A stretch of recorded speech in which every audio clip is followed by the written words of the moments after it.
everyone. My name is Charlene Margot again, and I'm founder and director of the Parent Education Series. We are delighted to have you with us tonight for a very important event. We could not be, again, more delighted to have with us four very distinguished educators from high school, middle school, elementary school, and preschool. And this is an important conversation to talk about what matters most.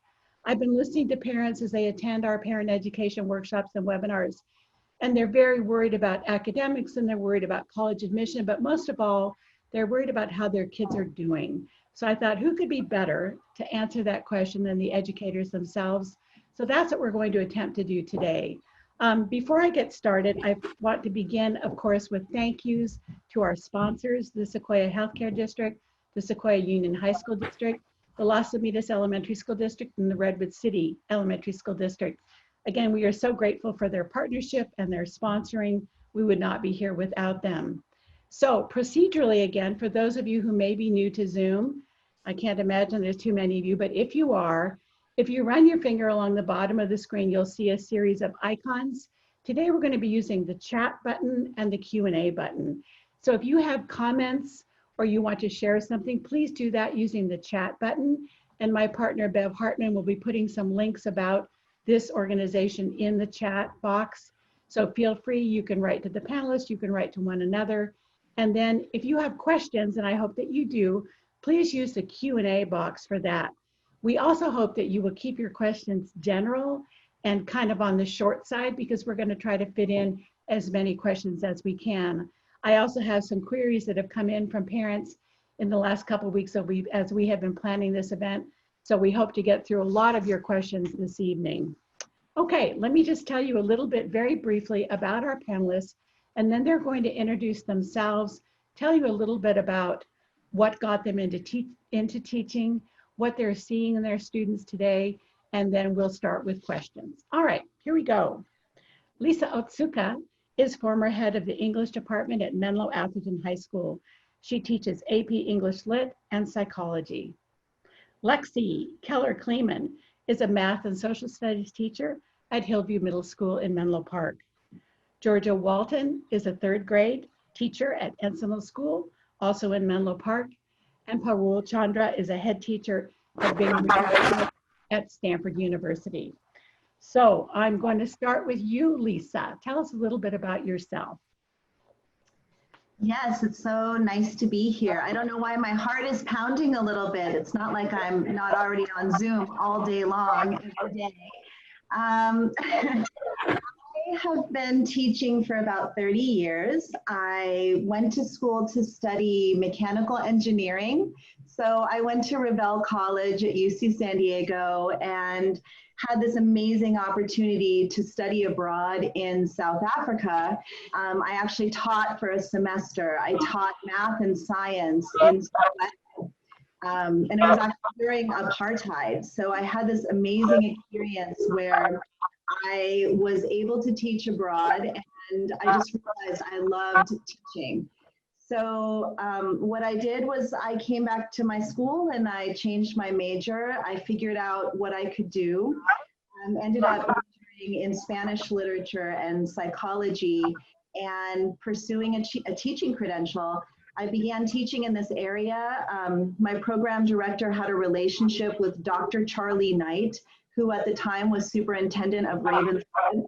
I taught in Ravenswood for 10 years.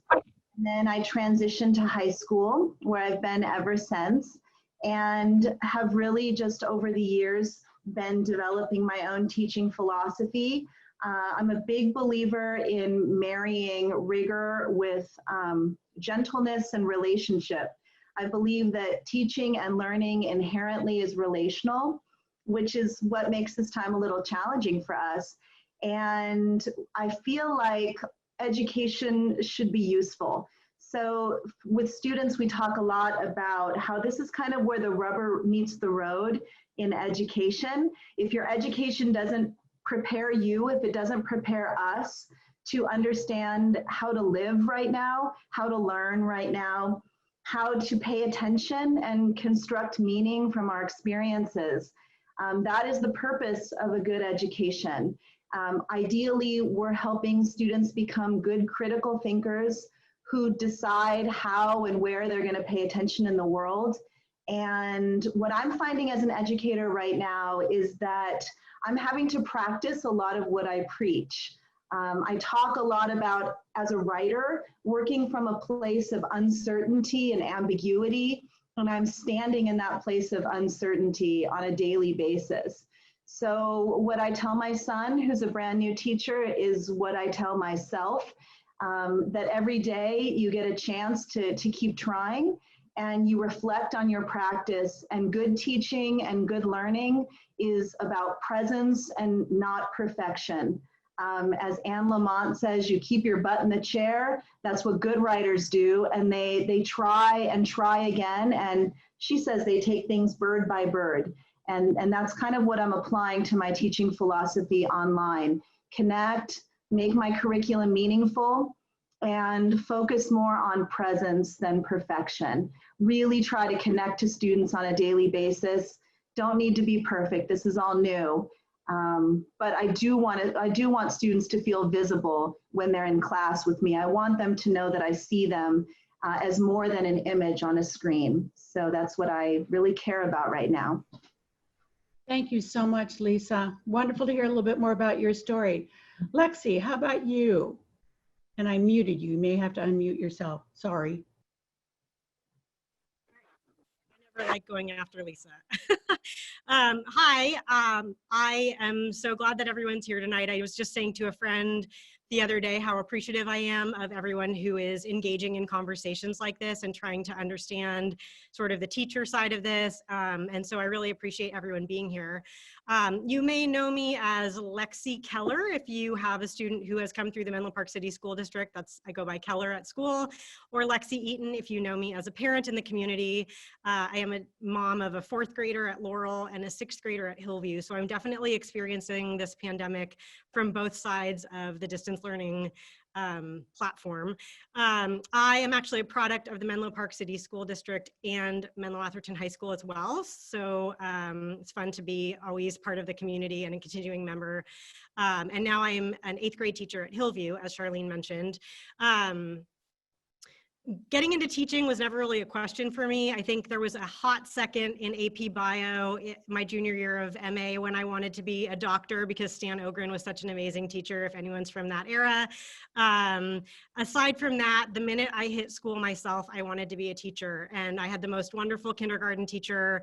Every single year I wanted to teach the grade I had just finished. So in 3rd grade, I wanted to be a 2nd grade teacher, and in 8th grade, I wanted to be a 7th grade teacher because I just loved my teachers so much. And I always kept journals, which I still have, of teaching ideas and inspiration. I actually have one going now to see if I ever want to consider changing grade levels. I have a lot of elementary ideas in a journal that I mostly get from my sister, Georgia, who's also on this panel. I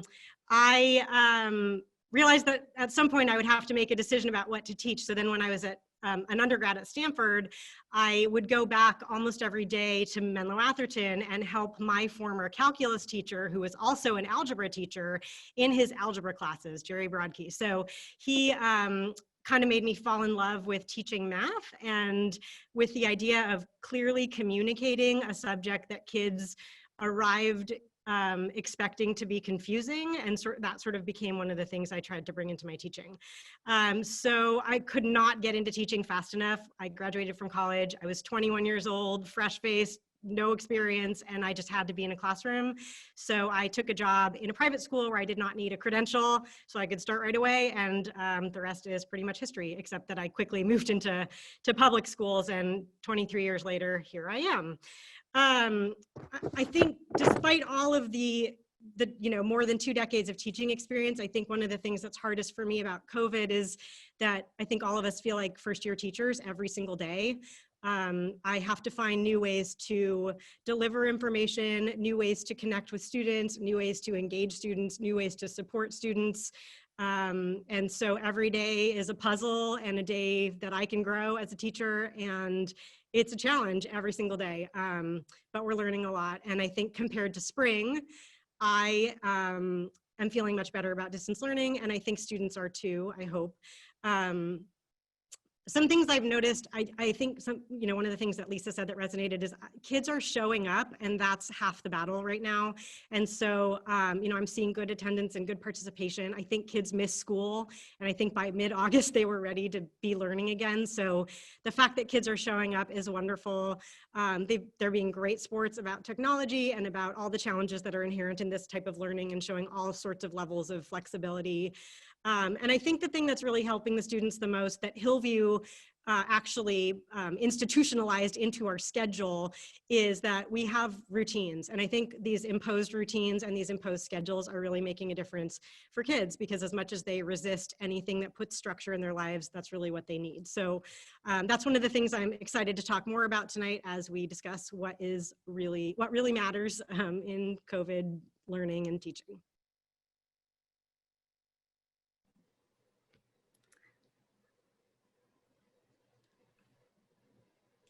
Now you're muted, Charlene.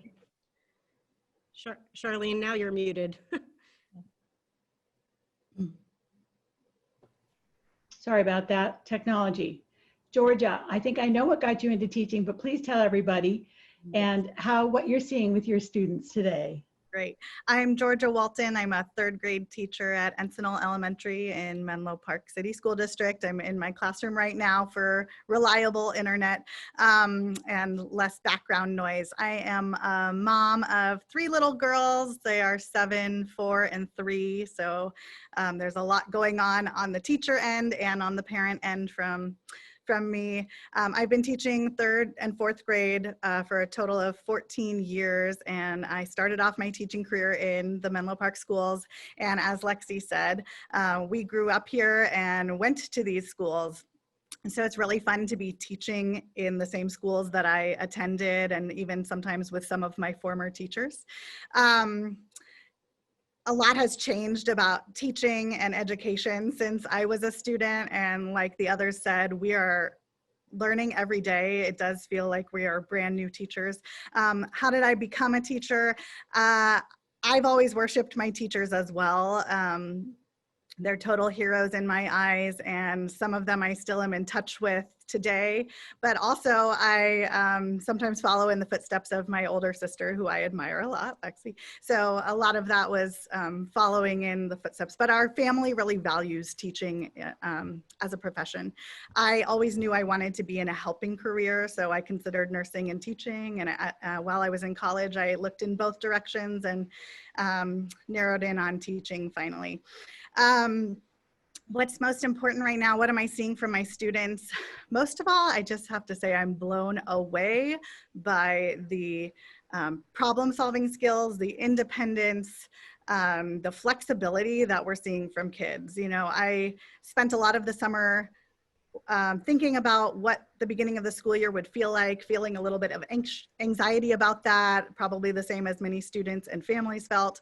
And at the start of this year, I just have to say that kids have shown themselves to be really flexible, really wonderful problem solvers, really creative, really independent, way more than I would have ever dreamed these little 3rd graders who showed up in my Zoom room on in late August would ever have been. So I've been amazed by them. I think there's a lot to focus on during this time, some lessons about taking care of ourselves, taking care of others in our communities, taking care of our minds, our bodies. There are a lot of things that can be taught during this time beyond just our academics. And I know that we're trying to really, as teachers, take care of all the sides of our students that they need nurturing, but they're also really, really strong and independent thinkers.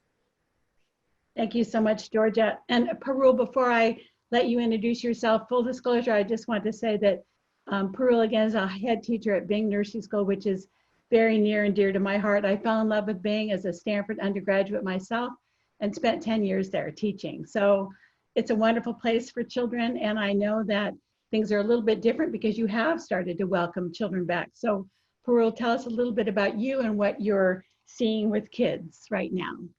Wonderful. Thanks, Charlene. Hi, everybody. It's so wonderful. I can't see you. This is very different from our, usual Zoom meetings, but I do have to tell you guys, I have so much incredible amount of appreciation for parents.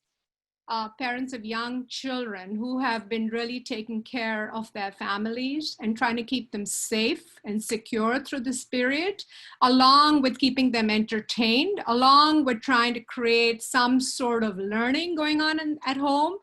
You guys have been amazing at juggling all of this at home by yourselves. So I just have to give it to you guys. I am so glad that we have opened Bing. And our experience is very different from the three of you because we are not Zooming, we're actually there in person. And I do have to tell you that I think this pandemic, what it really did was really create a pause. And this pause has really helped the children sort of be in the moment and give them that gift of time with you guys, which they have missed so much because in life, everything is just so fast paced before pre-pandemic. And I have been hearing children actually telling me that they're enjoying, and the parents, that they're really enjoying this time with mom and dad, and a new relationship seems to have grown out of, their siblings, and it's a new sort of a relationship that they're building right now with family members because of the time. But the one thing that they were really missing, and I could tell through some of my Zoom calls with them, is they wanted to be with their friends. They wanted to be with their peers. And so we realized this is so important for them to do. But just going back to my journey as an educator, it started about, I was 24, so this was in 1986 in Delhi in India. Both my parents my dad was an instructor in the Air Force, and my mother was a school teacher for 27 years. She taught second grade, so I am literally a chip of the old block. And I have loved children right from the beginning. When I was young, I used to line up my cousins and teach them like this very traditional with a ruler, and the dog had to sit there too. And within 2 minutes of my teaching instruction, all my cousins would disappear except the dog. But I continued my love. My mother would teach children at home sometimes, and I would always gravitate towards them. So that's how it all started. And I came here to do my master's and then moved to California, and my advisor said, oh, you're going to California, you got to check out the school called Bing Nursery School. And that's how it all started. In 1993, I started at Bing, and I'm there, and I feel so fortunate because it's not about me teaching children, but every day I'm learning from these children and from the families. So it's learning and teaching is so reciprocal. And the things that I have learned from children every day is how to be authentic, how to be really real, how to really look at everybody through a competency lens and really receive everybody exactly where they are and really sort of enjoy each person's uniqueness. They're really good at that.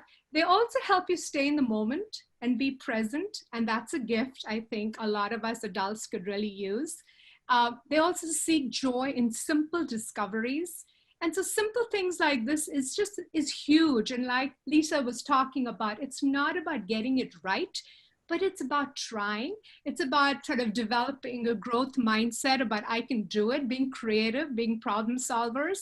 And I have been blown away with the adaptability and flexibility that these young children have shown us every day with the new normal at Bing, where the parents have to stay outside, we have the masks, we have to social distance, things have changed behind those doors, and the children have shown amazing resilience and adaptability. As long as they're given that time to just play, the uninterrupted 2 hours of play.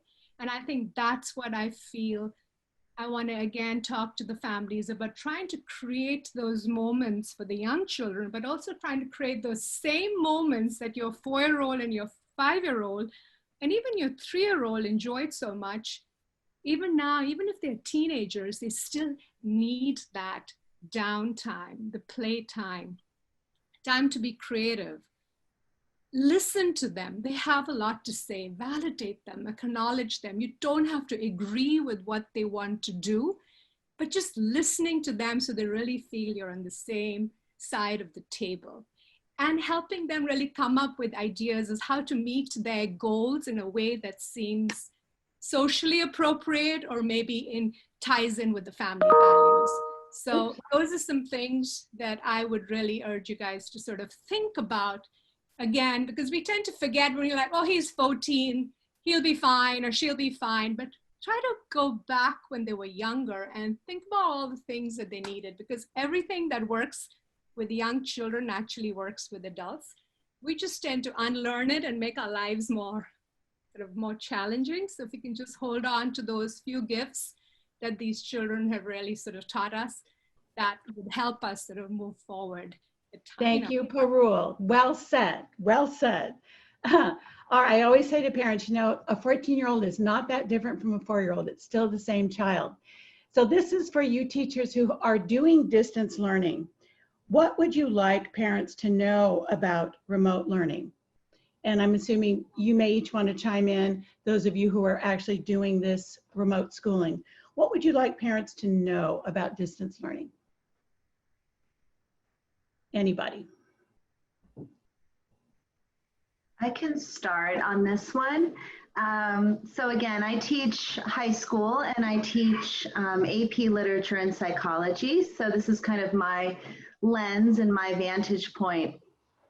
I think I want parents to know that we're all trying really hard. My friends, my colleagues, some of us are working harder than we ever have before.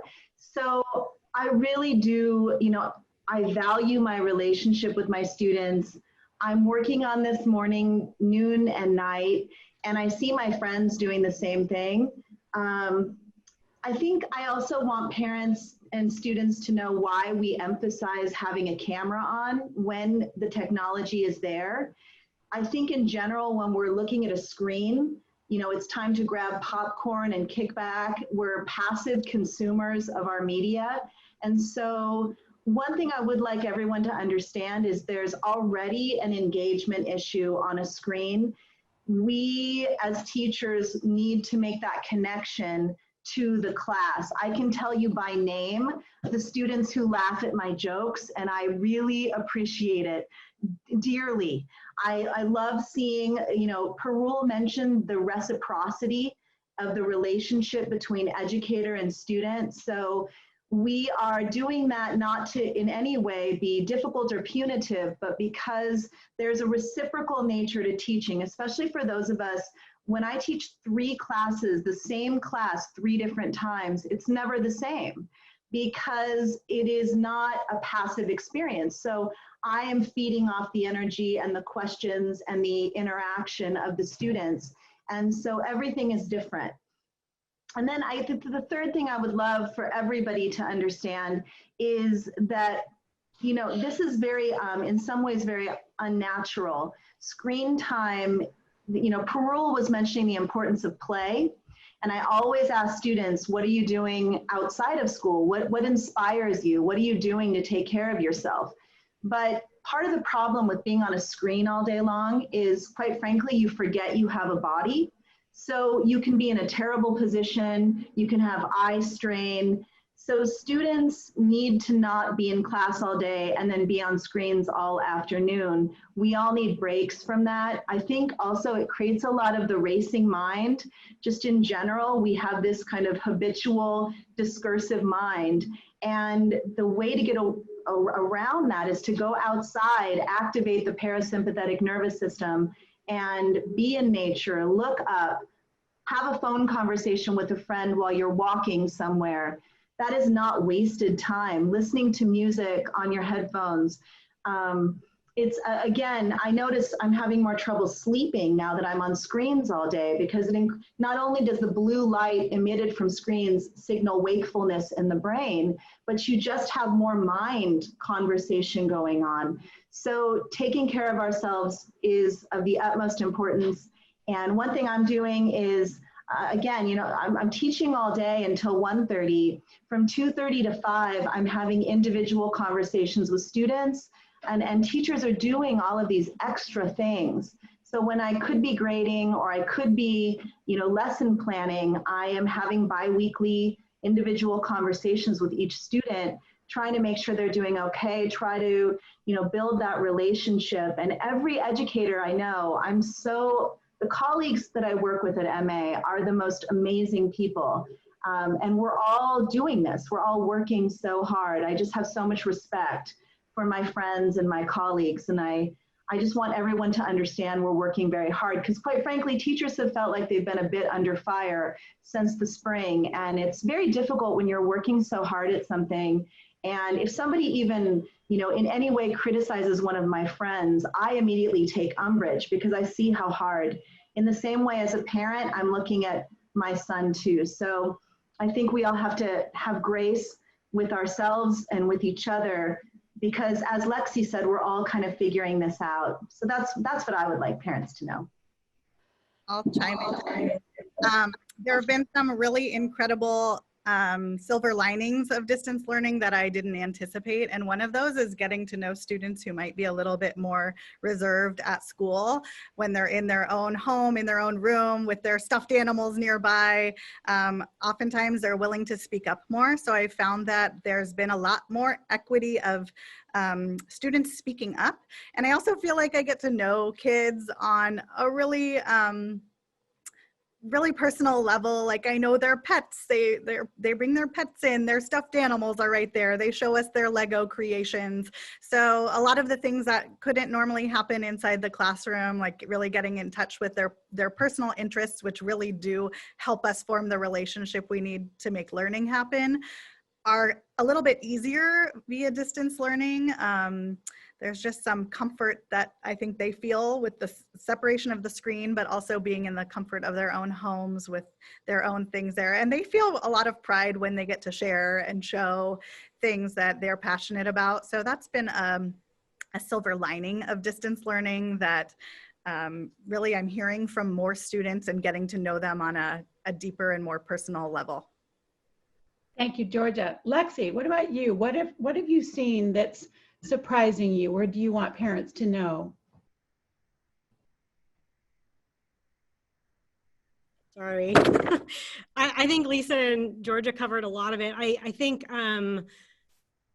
what I want parents to know from a sort of sympathy or empathy or understanding perspective is that the volume of our work has increased manyfold. I don't know if that's a word. Because what I used to be able to do, just walking around my room with kids having papers out on a desk, and in 5 minutes I could, check in with different kids, and I could mark off an assignment, and I could see who, say, can you stay after class because I want to talk to you about this. That takes, more than an hour to do in any digital format. And middle school and high school teachers are teaching 100 to 150 kids, and just opening 100 to 150 documents on a computer just takes forever. So I think the volume of what we're doing, there's a huge impact, given that a lot of us are also parents or taking care of family members or things like that. And so there's kind of a demand to get things done fast. And I'd love for parents to just sort of put themselves in our shoes a little bit and understand sort of the volume of what we're dealing with, the number of emails.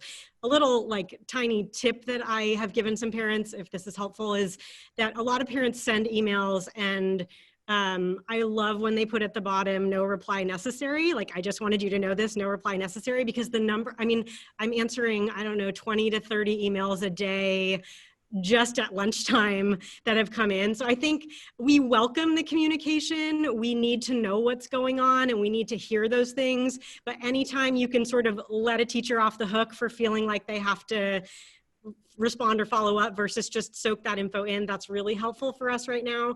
And I think the main thing I want parents to know is that we really want to be with your kids. We aren't, I think there's a perception out there right now that teachers are, sitting on beaches drinking Mai Tais, and this is not easy for us. This is really hard. And we're just, like Lisa said, I'm just blown away by my husband who's a teacher, my siblings who are teachers, everybody I know, all of my Hillview colleagues. But we would rather be in the classroom with your children. So I think I want people to know that that's really where our hearts are. And as soon as we can do that safely, that's where we want to be. Boy, thank you, Lexi. From the beginning, I've said to people, you think you're having trouble, you know, with all this stuff? Think about the teachers that have young children. I'm looking at you all in this room here. I know you're working really hard. When Lisa told me that she literally is meeting for 2 hours after school, 15 minutes with each of her students. I don't know how many students she has, but it's probably close to 150. Think about that, just trying to stay in touch and doing that every day. Lexi and Georgia and Parul, we feel your passion for your little children there that you're teaching every day. So here's a question that I want to make sure to ask, and it's really important, and I know you parents will sympathize and empathize with this one. What can we as parents do to support you, the teachers? What can we as parents do to support you? Anybody? Can I once again reiterate what Lisa said about grace? That is so important, and it's not just for us, but it's for each other, you know, couples, partners, and your children. And the children are giving it to us, we're giving it to each other in the classroom. So that goes a long way at this time, because this is all new, and it's like a big experiment. Since we've reopened, we have asked parents for their flexibility. The children, we don't even need to ask. It's just a taken. They're just there already. It's the parents who are having a harder time adjusting to the new normal. So just asking for that time and patience and communicating with us about what they feel may not be working. And then we can all go back and revisit that and say, maybe we should try it a different way, because everybody is just trying to do the best we can given what's going on. So I would just want to thank you all for doing that for all of us, for each other. I think another thing to add to that, I think the best thing that parents can do right now that trickles down to the teacher level is to model all of the skills that we talk about valuing. So I think if parents can model kindness and grace toward teachers, if parents can model resilience, we're all missing out on things, from, you know, friends' 40th birthday parties to 5th grade clapouts. We're all missing out on things right now. And I think that when kids watch parents experience extreme frustration and you know, have perspective kind of lost sometimes, or when they hear parents complaining about teachers or about schools and what they aren't doing, they internalize that and it shows. And I think that the best thing that parents can do right now to support teachers is to talk positively about the schools and the teachers and what they're doing. Even if you're sending us an email asking for something different or something more for your child, model for your kids all of these traits like resilience and kindness and ownership and things like that. That's exactly what I was going to say to Lexi. I appreciate so many of the parents I've had contact with since the year began. And, you know, one of the things I learned early on in teaching is we just make a lot of assumptions.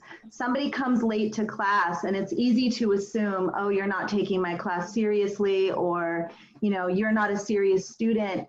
And somewhere in the first decade, I learned it's so much better to start with a question. And say, oh, I notice you're late a lot. Like, why is that happening? And if parents can also ask those questions, you're getting frustrated with math. Why do you think that is? What's happening? You're getting frustrated with English. And, you know, it's one of the things we teach in psychology, that we're always working with limited information. So it's basically the opposite of the debate we watched last night. You know, you start from a place of humility, which is, and you know, Lexi talked about modeling, but, you know, we know with confirmation bias, there's an antidote to that. And it's to have the humility to say, and I try to do this as a parent, I don't always succeed, but I try to ask myself 2 questions.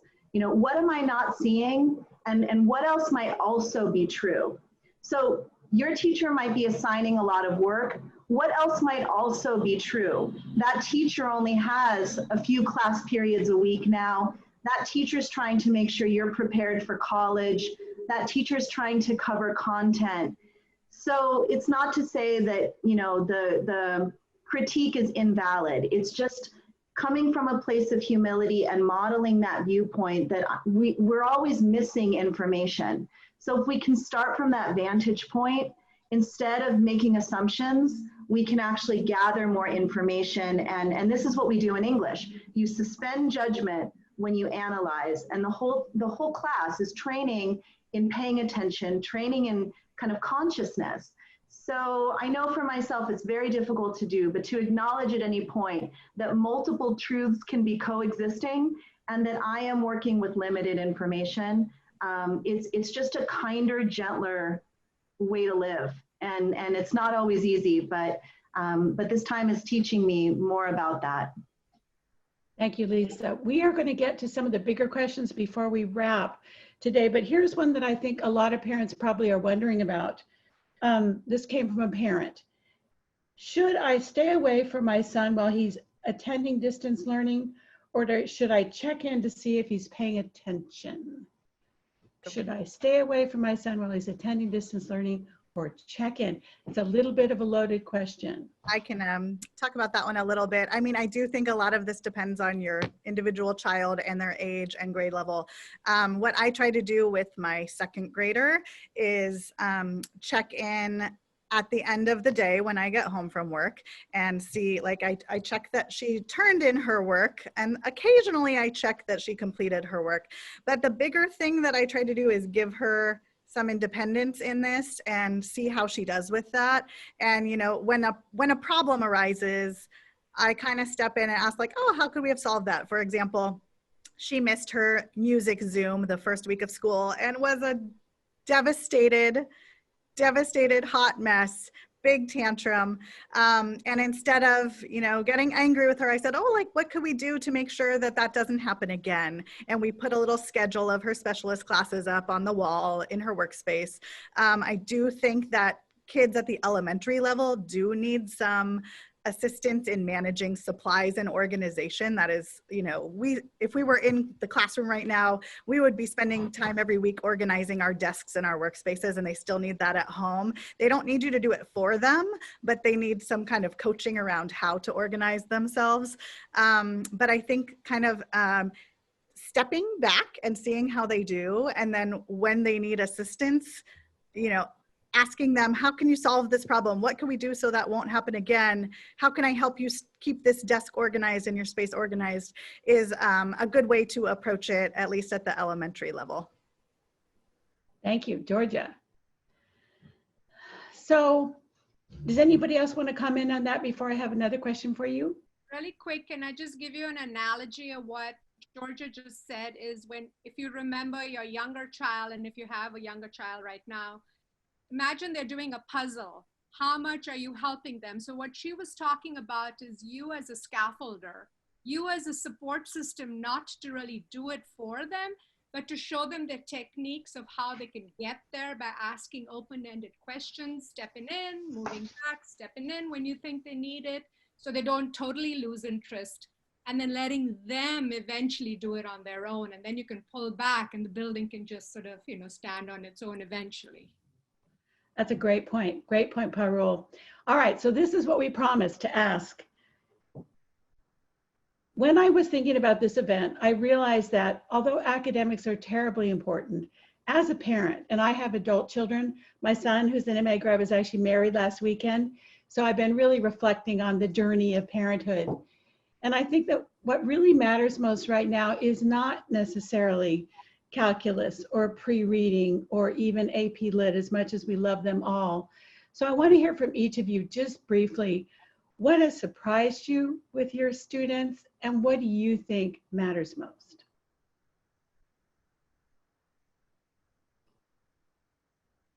Anybody? I think that amazing sense of I can do it. And I know the adult who is with me trusts that I can do it. And we can do it together. Even if there's a big road bump in front, I know I can get over it with a little bit of support. And learning those coping strategies, which has been huge during this time, to get over that bump and to look back and say in the rear view mirror, like, hey, I remember this happened, you know, during the pandemic, and we did this, this, this, and this, and it was okay. So now when the next thing happens and there's another obstacle, they can use that as a reference point and keep moving, because in life, it's all about how do you deal with these road bumps? And that's what we're trying to really develop with these children, that sense of coping and emotion. Yes, so true. I know, Georgia, you mentioned in our pre-meeting something about how surprised you've been by the independence of your students. Can you comment? What Sure. matters most? Well, I think that there are a lot of things they're learning by being kind of pushed into situations that are uncomfortable and different and not ideal, and we're all kind of in that same boat. And as Lexi mentioned earlier, like being a model for how to kind of solve these problems is awesome. One of the things that I noticed about my third graders that totally surprised me and is such a blessing is that they are becoming really wonderful self-advocates. And I would say that at the elementary level, I'm receiving fewer than 5 emails a day, sometimes 0, but I'm receiving lots of messages from my own students, 7 and 8-year-olds, daily saying like, oh, I couldn't find this. Can you help me find that? Or I tried to take a picture of my cursive today, but it didn't work. They are really taking on independence. They are solving their own problems. They are figuring this out. I think they're learning some really important things about being flexible. You know, we all get kicked off Zoom every now and then, and they all hop back on, and we're like, wow, great job, everyone, we're back. So there are so many things that so many skills that they are learning about flexibility, independence, solving their own problems, asking for help when they need it. I've been blown away by that, and I wasn't totally expecting it, to be honest. Even their technology skills, you guys got to watch out. These kids, they can do it all. They are typing in Google Docs and sending me messages about how do I indent this. It's really amazing, and it's really I'm really proud of them. I hope parents feel proud of their students too, because they're doing a lot and managing a lot. You make me proud just listening to you, Georgia. Lexi, how about you? What matters most to you with your kids? I mean, I think a lot of it right now is just like Parul said, those life skills of learning to be flexible and solving these problems creatively. You know, my kids miss their friends too, but they're trying to find ways around that. So, you know, my daughter in 4th grade and Georgia's 2nd grade daughter are on FaceTime all the time doing crafting projects together. And I think, yes, I agree with Lisa about needing a break from screens, but sometimes screens right now can be their connection to other people. And so I think embracing that when it's sweet and not just, you know, Roblox. And, you know, our Georgia's daughter and mine have created a whole Halloween party for both of our families, and it's adorable and it's creative and it's happened over screens, but it's a creative solution to a problem. And I think that there's a lot to mourn right now. There are a lot of things we're missing out on, and a lot that's, you know, kids are, you know, I saw a comment about, you know, someone whose son is struggling to pass classes, but I think we have to shift our focus right now and not look for that perfection and just look for all the silver linings and the ways that we can develop these skills that will last for a long time. I think routines are incredibly helpful to kids. I mentioned that in my intro. I think like enforcing bedtimes and wake up times and eating and exercising. Another creative solution I'll just mention, my 6th grade son was getting lazy, I thought, and not moving as much as he should. And so he and his uncles, we got them onto an Excel spreadsheet, and they're in a running competition. And, you know, every mile that my son runs, because he's 11, it has a different weight from a mile that Georgia's husband runs because he's 6'5" or something. But they're in a competition and it's gotten him out of the door and running a mile or 2 every day. And so I think finding these creative solutions is really, really helpful, or can be, and then keeping those routines. And my last comment, this is just more of a general one, I think, that I've been thinking about a lot as we prep this. I feel like kids need to be reminded a lot that they get out of all of these experiences what they put in. And so the kids who are willing to put their video on and laugh and engage are going to get something out of this. The teachers are still showing up, and we still care. And, you know, if half of our kids have their video off and half of them have it on, the ones with it on are going to get a lot more out of the class. So I think anything that parents can encourage that really helps kids show up and engage and connect is going to help them just thrive more and not just survive right now. Really good points, Lexi. You know, before I give you a second, Lisa, I want to say that I raised both my children with the understanding, as a former teacher, that education is a two-way street, and it is as much their responsibility as it is the teachers to make that classroom successful. And if the teacher's not having a good day, they better be the person to put their hand up. So I really do, parents, take that to heart. It matters. They're going to get out of it what they put into it. Well said, Lexi. All right, Lisa, I don't know if your students always give you the last word, but I'm going to let you on this question have the last word. What matters Oh, I most? take it no matter what. No. Well, I think, Lexi's right. We're having a bit of a collective wilderness experience right now. When we read literature, and this is certainly in the spiritual tradition, there's this wilderness experience. We're thrust into a place that we don't recognize, but these are the places where we tend to grow. All of us who are adults look back at times in our life where things did not go the way we expected them to, but those end up being the crucible of transformation, as unpleasant as it is to go through, or can be to go through at the time. So I appreciated George's comments about silver linings. I feel like we're having a collective wilderness experience. And I totally understand the comments about grades and even tech issues, which is where this is something to learn, advocating and emailing the teacher and saying, I'm having tech issues, I'm trying to reach out and ask. COVID is teaching lessons that we did not anticipate, but if we're open to that, I somehow feel like this moment is super important. I feel like we'd reached a tipping point. Just being in education for 30 years, in the last 10 years or so, you can go back over mental health struggles, stress, anxiety, the cluster of suicides in this area, the cheating scandal, the mania for college admissions and testing and SATs and inequity. Somehow I feel like just as a nation too, we've kind of lost our way, and we're all sort of hoping for a reboot. And this is where I think it's really important to see if we're working from a place of fear, or if we're working from a place of kind of openness and love and acceptance of what's going on. It's so hard to do. But I don't know that we want to go back to what we had, status quo. We certainly want to be with kids again. But I have seen so many changes happening with kids' mental health. And somehow, this is the hard part. We have taken a very reductive approach. This is no one's fault, but somehow kids feel like their worth is reduced to their SAT score, to their grade, to the college that they're going to the major that they're studying. This is a huge opportunity to focus on intrinsic measures of worth as being far more important than anything extrinsic. You are not your grade. I mean, how could you possibly be reduced to a GPA or a number? As teachers, we're trying to understand how to make sense of this too. And again, it's teaching lessons we didn't expect. So we all are kind of being forced back to the drawing board. And we're trying to think, what is working in our education and what's not working?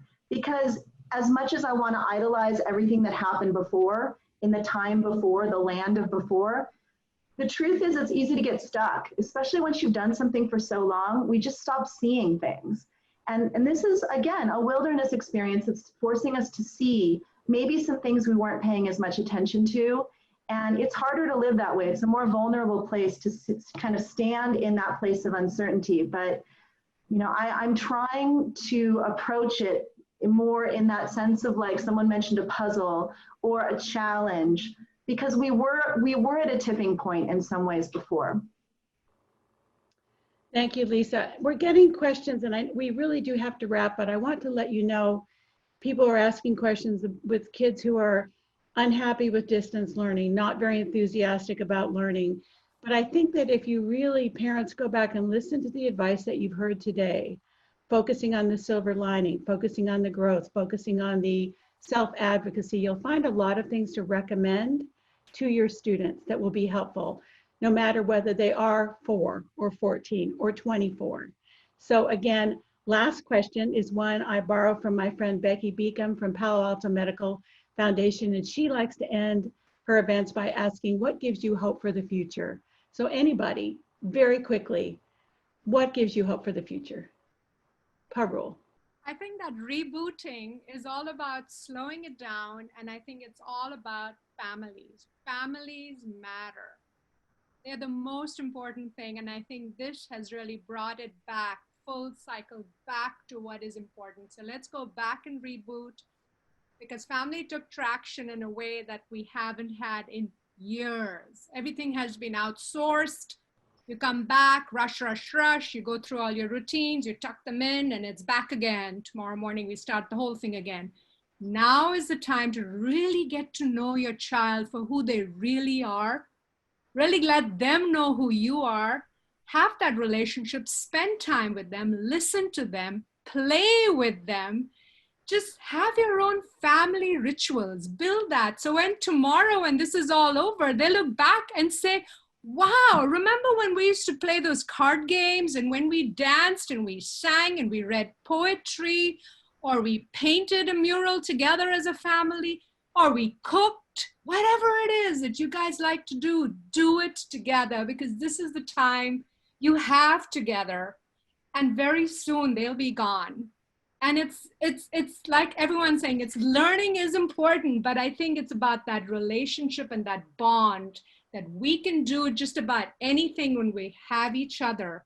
We have each other's back, we love each other, and we can support each other through this in life. Love that, Parul. Anybody else? What gives you hope? Georgia. I'll add that, you know, when we all face hard experiences in life, and this is undoubtedly hard for everyone, for sure, there are real opportunities for strength and growth. And I imagine this generation of kids and this generation of teenagers are learning some really important lessons about sacrificing for the greater good, you know, making hard choices, but making the best of them, how to be creative to solve problems. I think there are going to be a lot of lessons learned, and we may not see that right now because we're in the midst of a really hard time. But I think that it gives me hope that in many years, when these kids are adults solving the problems of the world, they will have really gained some valuable skills in dealing with hard things. Thank you, Georgia. So well said. Lisa or Lexi, any more last minute words? I just want to emphasize that idea of evaluating priorities. And I think that we can all go forward a little trimmed down in like all the things we do and all the, I feel like at school, especially Lisa touched on this a bit, but I feel like because we're having to reinvent every wheel, we can't do things just because we always did. And I think that's actually really healthy for a school and an organism to sort of be thrown into that chaos every now and then. And it's much easier to do things because we've always done them that way, or teach this novel because we always have taught it. But I think it's really making us question every single decision. Like, do my kids really need to be in silks and dance and gymnastics, or can we just do this one thing? Do we need to teach all of these different things, or can I get the same thing out of these 2 poems or whatever? And so I just have hope that we'll come out of this with sort of a leaner approach to everything that gives us more of the time for the things that Parul has emphasized, like painting together or cooking together or whatever we find that we like to do with our family members. That is great advice, Lexi. And Lisa, last one to you. Lisa is a brand new teacher at MA. And so I bet she's got hope for the future of teaching. So much hope. I did not expect to have my son home this year and teaching at MA. It's been amazing, actually.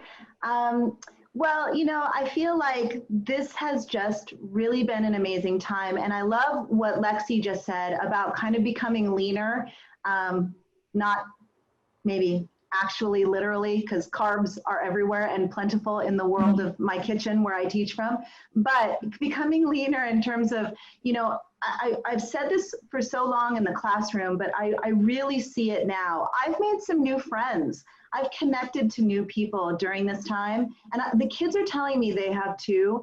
So really, end of the day, what makes a meaningful life? I love what Parul says about family, because those are the first relationships we make in the world, and they affect every other relationship we make. But ultimately, what makes a life meaningful is connecting to other people and contributing to something beyond the self in whatever humble form that may take. And that's what we all need. We need to connect and we need to contribute. Pare it down. I don't need to have a 4.5 million GPA. I need to connect to other people, and I need to make a contribution to this world. That's what I'm here to do. And that's what I want the students to see as well. Awesome advice. Give up on the 4.5 million GPA, everybody. Thank you so much, Parul, Lexi, Georgia, and Lisa, for your wisdom and your time and your talent. We as parents, and I include myself in that, could not be more grateful to the four of you today for all the wonderful advice. Thank you, thank you. I'm sure everybody out there in your virtual worlds, please give a big round of applause to our wonderful panelists. Thank you all for coming. And this will be available as a video recording. I hope you will show your friends and your partners and your spouses and even your kids, because we value all of you and your input. Thank you for coming today, everybody. Bye-bye.